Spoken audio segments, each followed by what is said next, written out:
Assalamualaikum warahmatullahi wabarakatuh. Waalaikumsalam warahmatullahi wabarakatuh. Selamat siang dan salam sejahtera untuk kita semua. Bapak Ibu yang sangat saya hormati, hari ini saya selaku Kepala Sekolah di SD Negeri Melati 1 akan melaksanakan observasi terkait kegiatan penilaian kepala sekolah nih, penilaian kinerja kepala sekolah di PMM. Bapak Ibu, untuk indikator yang saya pilih adalah tentang ini, aktivitas kegiatan komunitas belajar. Nah, nanti kita akan mengulik lagi karena ini semester kemarin juga sama, indikatornya itu selama 1 tahun. Ini tinggal meneruskan, jadi saya tidak bisa pindah indikator. Nah, ini nanti kita akan membahasnya lagi seperti semester kemarin. Berikutnya Pak siapa? Nah, inti pembahasan kita nanti itu berfokus di sini Bapak Ibu, upaya mempresentasikan arahan untuk memotivasi guru aktif terlibat kegiatan komunitas belajar untuk peningkatan kualitas pembelajaran di SD Negeri Melati 1. Belajar bersama. Belajar bersama, ya bagus, itu poin yang pertama. Terus yang kedua harus ada apa lagi Bapak Ibu? Belajar bersama tadi gabung dengan berkolaborasi ya. Terus yang kedua ada apa lagi Bapak Ibu dari kalimat ini? Tujuannya Nah, harus ada tujuan yang jelas dan terukur. Terus yang ketiga, subjeknya siapa itu? memiliki dampak pada murid. Oke, boleh. Terus ada apa lagi yang subjeknya apa itu Bapak Ibu? Belajar murid. Kualitas pembelajaran. Untuk yang subjek utamanya pendidik Oh, dan sekelompok tenaga pendidik, pendidikan. Oke, bagus. Next, kasih Pak. Nah, ini ada jenis-jenis kombel. Ini mengingatkan kembali tahun semester kemarin sudah ada 3 kombel ya. Pertama ada kombel Dalam sekolah. ya, atau nama lainnya Intrasekolah. ya, intrasekolah atau dalam sekolah yang pertama. Terus yang kedua apa Bapak Ibu? Antar sekolah ya, atau lintas sekolah. Terus yang terakhir kombel daring, komunitas belajar daring. Nah, kalau kita bahas secara anggota itu dari intrasekolah itu tentu anggotanya adalah guru-guru yang ada di dalam sekolah. Kalau antar sekolah, antar satuan pendidikan. Kalau yang daring, ya, jadi seluruh guru dan tenaga pendidikan di seluruh Indonesia yang memiliki akun belajar ID sehingga bisa include di PMN gitu. Kalau karakteristiknya Bapak Ibu, perbedaannya apa ini? Dari intrasekolah, terus yang sebelah kanan itu antar sekolah dan kombel daring itu jadikan satu. Kira-kira apa dari karakteristiknya? Ini untuk pengembangan sekolah. Ya, untuk pengembangan sekolah. Jadi fokus ke pengembangan sekolah. Kalau yang antar sekolah dan daring, fokusnya Pengembangan kompetensi belajar itu masih dipandang sebelah mata oleh semua guru dan tenaga pendidikan, juga oleh Bapak Ibu kepala sekolah itu masih dianggap sebelah mata. Jadi tidak terlalu penting. Nah, ini persepsi yang salah tentang komunitas belajar itu ada di sebelah kiri di warna kuning ini. Sementara yang kanan itu adalah kondisi ideal komunitas belajar yang ramah guru. Nanti ramah guru itu maksudnya apa? Memang persepsinya seperti ini, hanya membuang-buang waktu. Kita waktunya bisa, yang Bapak Ibu DPD waktunya sudah selesai bisa pulang, tidak jadi bisa pulang. Yang Bapak Ibu guru PNS waktunya istirahat dulu, santai, mengerjakan aspirasi, jadi terganggu seperti itu. Yang idealnya guru merasakan manfaat dan membutuhkan komunitas belajar. Dan ini juga nanti bisa dibaca sampai paling bawah ya. Kalau intinya, kalau menurut panjenengan komunitas belajar ini sebenarnya itu penting atau tidak? Kalau dari hati nurani, penting ya sebenarnya ini. Kalau menurut panjenengan salah satu manfaatnya apa? Mungkin dari salah satu bisa tunjuk atap dan menjawab. Yang merasa penting, manfaatnya apa, bisa apa gitu. Oke.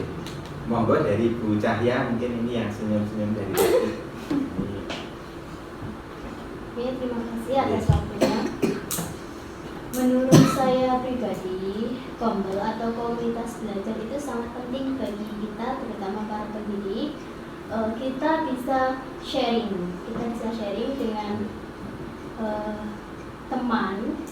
Biasanya kan kita mempunyai pola pikir yang tidak sama. Nah, di situ kita bisa sama-sama belajar. Kemudian kita juga memiliki kesempatan yang sama untuk berpendapat. Mungkin kita punya sedikit unek-unek apa, kemudian kita keluarkan misalkan di komunitas belajar tersebut. Sangat bermanfaat, Pak. Bisa membuat kita lebih aktif dan bisa meningkatkan pola pikir kita sebagai pendidik. Terima kasih Bu Cahya. Jadi nanti Bu Cahya kalau punya unek-unek bisa diaplikasikan saat kegiatan Kombel kita ya, Kombel kita di hari Sabtu setelah jam anak-anak pulang sekitar pukul 11:30 sampai pukul 11:30 gitu Bapak Ibu. Jadi betul sekali tadi yang dikatakan oleh Bu Cahya, kita bisa saling mengisi, bisa saling bertukar pendapat dan lain sebagainya. Berikutnya Pak Seva. Nah, Bapak Ibu, ini mengingatkan lagi bahwa sebenarnya komunitas belajar yang ada di Indonesia ini diambil dari PLC, Professional Learning Community.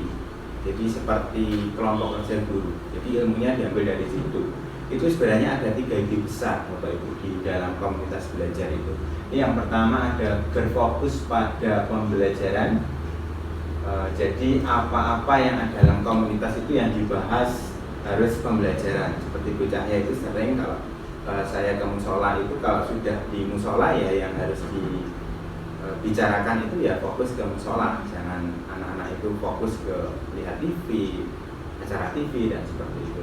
Terus yang kedua, membudayakan kolaborasi bekerja sama itu sangat sulit dilakukan di komunitas guru penggerak saja gunain itu juga kalau ada webinar itu harus ngorak-ngorak seperti itu juga sangat sulit.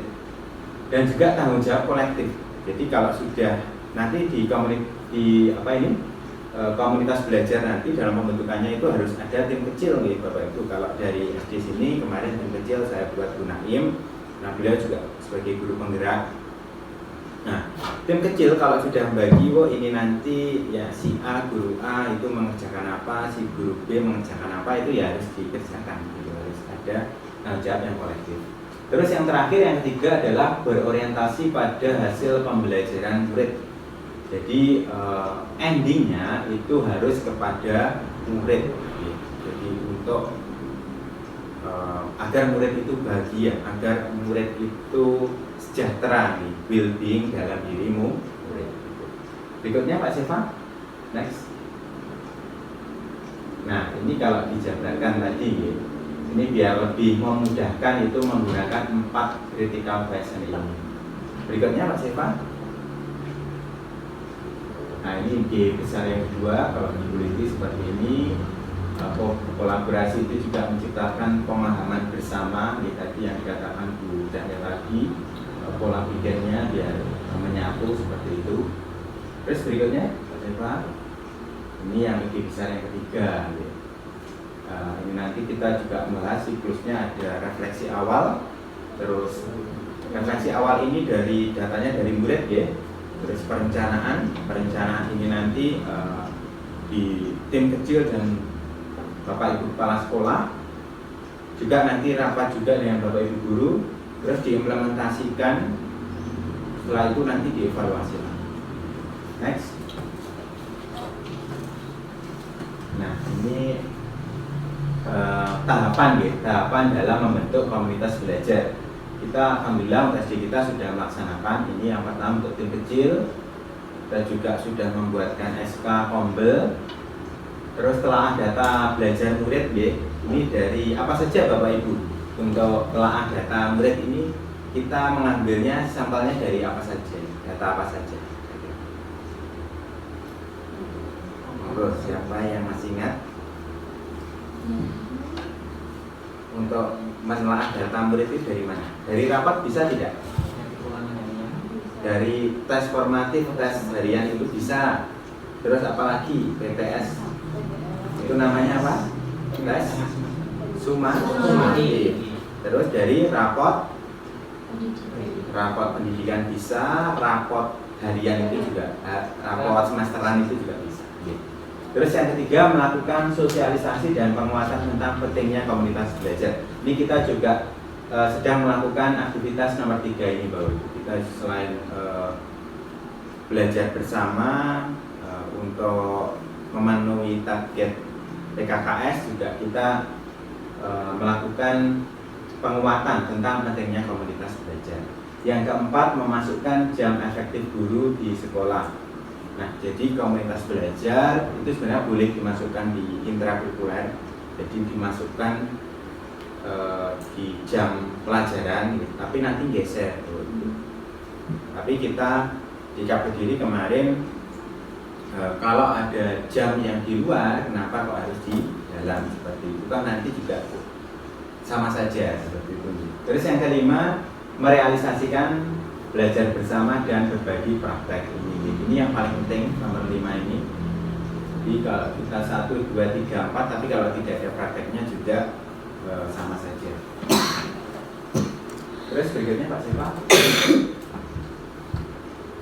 Nah, ini lingkungan belajar yang aman dan nyaman itu seperti apa Bapak Ibu? Ini kalau saya rangkum jadi seperti ini. Setiap guru dapat menyampaikan pendapatnya tanpa takut dihakimi. Bapak Ibu, apakah kalau menyampaikan pendapat takut dihakimi? Tidak ya, saya insya Allah tidak pernah kok menghakimi. Kalau bercanda-bercanda itu masih ya wajar ya, tidak apa-apa. Terus yang kedua, guru menyimak pendapat rekannya secara atentif. Maksudnya kalau sedang rapat, sedang komunitas belajar, kegiatan di komunitas belajar, kalau ada menyampaikan pendapat jangan melengos atau jangan bicara sendiri, seperti itu harus saling menghargai. Terus yang ketiga, guru bisa saling memberikan umpan balik yang membantunya bertumbuh.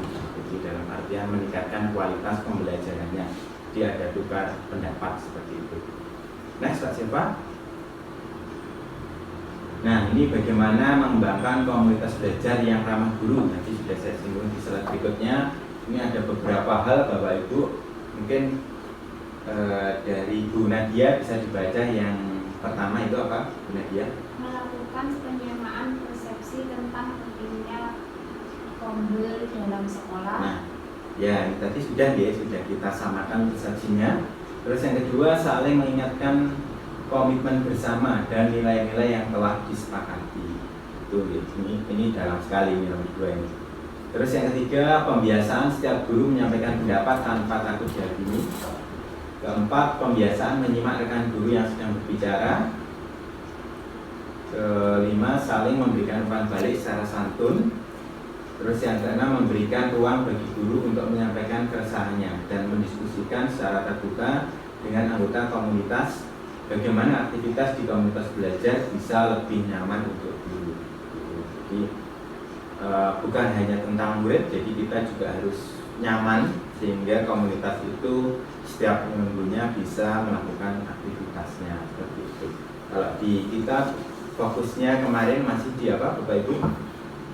Menyelesaikan topik di pelatihan mandiri itu ya. Tapi itu pun dasarnya juga dari murid kita ini. Dasarnya dari murid. Ada murid yang sulit membaca, berarti kita pilih topik di PMM yang hubungannya dengan anak sulit membaca. Atau juga dengan Bapak Ibu yang sekarang kelasnya mengaku kurikulum Merdeka ya. Ada P5, ada diferensiasi, ada sosial emosional. Itu nanti bisa panjenengan pelajari sendiri di platform Merdeka Manusia dan dirangkul atau diberikan rumah bernama komunitas belajar. Nah, ini tadi siklus dari ide besar yang ketiga nih. Nah, refleksi awal, ada perencanaan, implementasi dan juga evaluasi. Next, Pak Siva. Nah, ini Bapak Ibu, ini saya punya kuis ini. Menurut jenengan mana ini yang miskonsepsi dan mana yang bukan. Saya urut dari nomor 1 ya.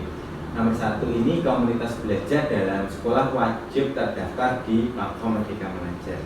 Kira-kira miskonsepsi atau tidak ini? Miskonsepsi. Kenapa Bapak Ibu? Kok miskonsepsi? Karena tidak wajib. Oke, bagus. Yang kedua, komunitas belajar wajib ada di sekolah?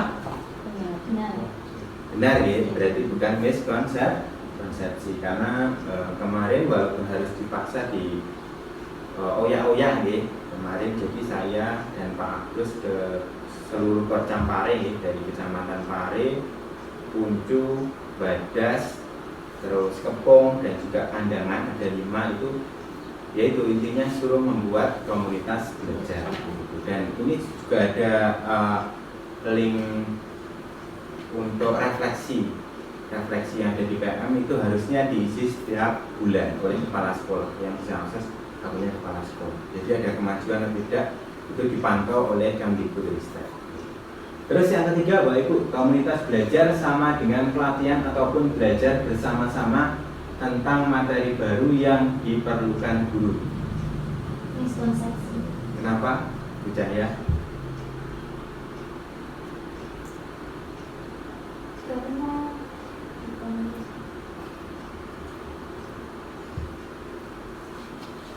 Karena apa? Ragu-ragu ya, berarti nanti kita cek sesudahnya saja. Yang keempat, komunitas belajar dalam sekolah wajib di SK-kan Dinas Pendidikan untuk mendukung ekosistem dan status kepengurusannya. Miskonsepsi atau bukan? Mis ya, kenapa Mis? Karena satu dinas pendidikan itu di Kabupaten Kediri saja mengayomi sekitar 600 atau 700 sekolah dasar, belum SMP-nya. Sebenarnya kalau menandatangani satu persatu jelas tidak ada nih waktunya ini. Terus yang kelima, sebelum menjalankan komunitas belajar, guru perlu bersepakat menentukan topik dengan melakukan refleksi awal tentang pembelajaran murid. Betul ya? Terus yang keenam, kegiatan komunitas belajar dalam sekolah membahas apapun terkait murid, guru, dan sekolahan. Benar atau salah?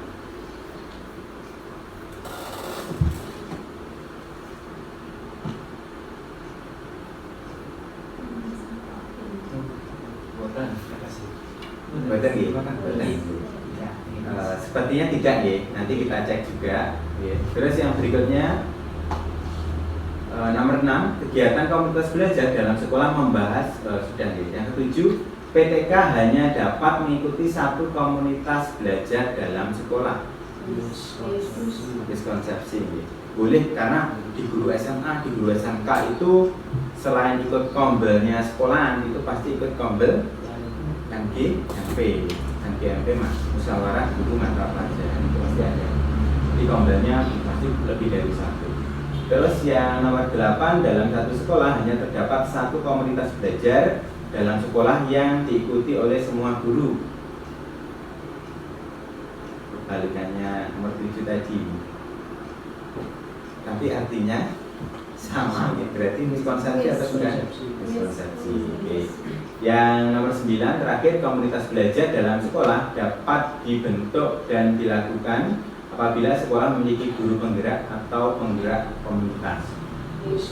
Ya, miskonsepsi karena juga walaupun jumlahnya di kabupaten kota sekarang sangat banyak guru penggerak, namun masih ada dalam satu sekolah itu yang tidak memiliki guru penggerak. Kita bersyukur di sini ada Bu Naim yang menjadi guru penggerak dan menggerakkan kita semua. Mungkin bisa di next, Mas Eva. Nah, ini yang benar, yang bukan konsepsi hanya nomor 2 dan nomor 5. Yang nomor 6 tadi yang kita ragu-ragu tadi ada kata membahas apapun itu nih. Jadi yang positif pun juga dibahas, nggak usah. Terus tadi yang ragu-ragu tadi nomor 4. Wajib di SK-kan. Oh, yang tadi nomor 3 yang kita ragu ya, komunitas belajar sama dengan pelatihan ataupun belajar bersama-sama. Nah, di sini Miss, karena tidak ada tujuan yang jelas tadi, tujuan yang jelas dan terukur tadi ya, ada tujuan yang jelas dan terukur. Pak Ibu mungkin next. Nah, ini selesai Bapak Ibu. Mungkin ini yang dapat saya sampaikan kepada panjenengan terkait hal-hal utama atau fokus yang ada di sekolah kita nanti yang akan dilaksanakan selama 1 semester, yaitu mengaktifkan lagi, kalau sudah aktif ya dipertahankan, tentang komunitas belajar intrasekolah, komunitas belajar SD Negeri Manado 1. Dari saya mungkin tidak ada salah kata, baik sengaja maupun tidak sengaja.